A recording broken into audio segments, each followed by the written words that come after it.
ಯಾವ ರೀತಿ ಕಾಂಗ್ರೆಸ್ನ ಧೋರಣೆ ಇದೆ ಅಂತಂದ್ರೆ RSS ಏನ್ ಕೆಟ್ಟದಾಗ ಬೈತಾರೆ. ಆ ಮಾನ್ಯ ಹರಿಪ್ರಸಾದ್ ಅವರು ಏನು ಹರಿದಾಡ್ತಾರೆ. ಅವರು ಹರಿಪ್ರಸಾದ್ ಅವರು ರಾಷ್ಟ್ರದ ಉತ್ತುಂಗ ಜಾಗಕ್ಕೆ ಏರಿದ್ರು.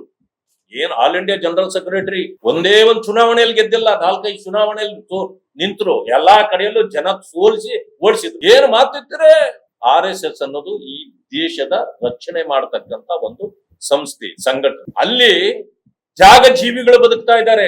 ಇಂಜಿನಿಯರ್, ಡಾಕ್ಟರ್ಸ್ ಎಲ್ಲ ಆಗಿದ್ರು ಕೂಡ ನಾನು ದೇಶ ಸೇವೆಗಾಗಿ ನಾನು ಮುಡುಕು ಅಂತ ಹೇಳಿ ಗೃಹಸ್ಥಾಶ್ರಮವನ್ನು ತ್ಯಜಿಸಿ ಅವರು ಮದುವೆನೂ ಮಾಡ್ಕೊಳ್ಳದೆ ಎಷ್ಟೋ ಜನರು ಇವತ್ತು ದೇಶ ಸೇವೆ ಮಾಡ್ತಿದ್ದಾರೆ. ಅಂತ ಸಂಘಟನೆಯನ್ನ ಇಷ್ಟ ಬಂದ ರೀತಿಯಲ್ಲಿ ಬೈತಾರೆ. ಆದ್ರೆ ಆ ಸಂಘಟನೆ ಹೇಳುತ್ತೆ, ಈ ದೇಶದಲ್ಲಿ ಜಾತಿ ಅನ್ನೋದನ್ನ ತೊಡೆದು ಹಾಕ್ಬೇಕು, ನೀವೆಲ್ಲ ನಮ್ಮ ಕೈ ಜೋಡಿಸಿ ನಮ್ಮ ಜೊತೆಯಲ್ಲಿ ಸಹಕಾರ ಕೊಡಿ, ಈ ದೇಶದಲ್ಲಿ ಜಾತೀಯತೆಯನ್ನೇ ತೆಗೆದು ಬಿಡೋಣ ಅಂತ. ಆದ್ರೆ ಕಾಂಗ್ರೆಸ್ ಹೇಳುತ್ತೆ, ಇಲ್ಲೆಲ್ಲ ಜಾತಿ ಮೇಲೆನೆ ಎಲ್ಲ ತೀರ್ಮಾನ ಆಗ್ಬೇಕು, ಜಾತ್ಯತೀತ ಅನ್ನೋದು ಅವ್ರಿಗೆ ಕೇವಲ ಭಾಷಣದ ವಸ್ತು ಇವತ್ತು, ಅದು ನೇರವಾಗಿ ಮಾಡ್ತಕ್ಕಂಥ ಕಸುಬಲ್ಲ. ಅದರಿಂದ ಜಾತಿ ಬೇಕು. ಇವತ್ತಿಗೂ ಕೆಲವರು ದಲಿತ ಸಂಘಟನೆಗಳಿರ್ಬೋದು, ಬೇರೆಯವರು ಇರ್ಬೋದು, ಮಾತೆತ್ತಿದ್ರೆ RSS ಆಗಲಿ ಬಿಜೆಪಿ ಆಗಲಿ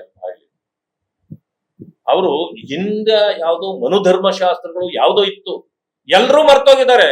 ಕಾಂಗ್ರೆಸ್ನವರು ದಲಿತ ಲೀಡರ್ಗಳು ಕೆಲವರು ಮರ್ತ ಇಲ್ಲ ಇನ್ನೂ. ಅದನ್ನ ಈಗಲೂ ಕೋಮುವಾದಿ ಪಕ್ಷ ಅಂತಾರೆ ನಮ್ಮನ್ನ. ಆದ್ರೆ ಜಾತಿನೇ ಬೇಡ ನಮಗೆ, ಜಾತಿ ಇಲ್ಲದ ಸಮಾಜ ಕಟ್ಟಬೇಕು ಬನ್ನಿ ಅಂದ್ರೆ ಆದ್ರೂ ನಮ್ಮನ್ನು ಜಾತಿ ಅಂತಾರೆ.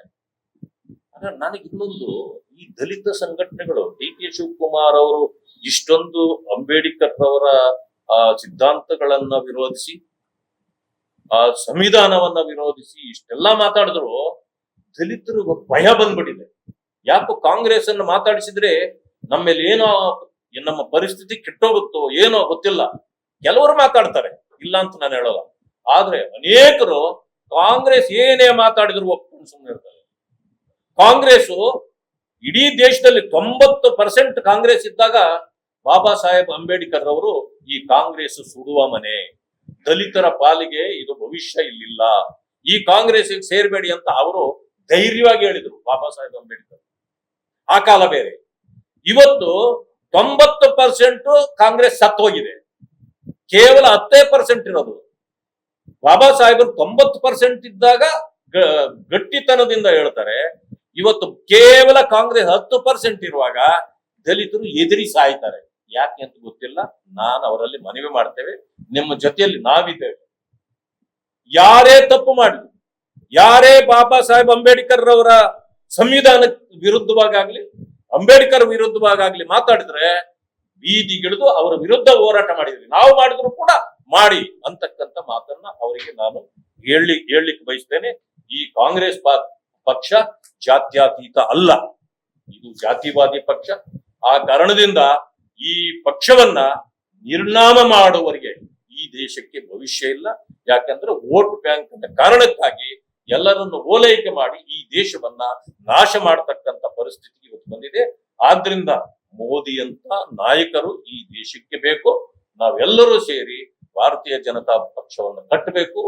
ಮತ್ತೆ ಅದು ಬೇರು ಮಟ್ಟದಿಂದ ಇವತ್ತು ಯಾವ ರೀತಿ ಬೆಳೆದಿದೆ ಅದನ್ನ ರಕ್ಷಣೆ ಮಾಡತಕ್ಕಂತ ಕಾರ್ಯವನ್ನ ನಾವೆಲ್ಲ ಕಾರ್ಯಕರ್ತರು ಸೇರಿ ಮಾಡಲಿಕ್ಕೆ ಸಿದ್ಧರಿದ್ದೇವೆ ಅಂತಕ್ಕಂಥ ಮಾತನ್ನ ತಮ್ಮ ಮೂಲಕ ಹೇಳಿಕ್ಕೆ ಬಯಸ್ತೇನೆ. ನಮಸ್ಕಾರ.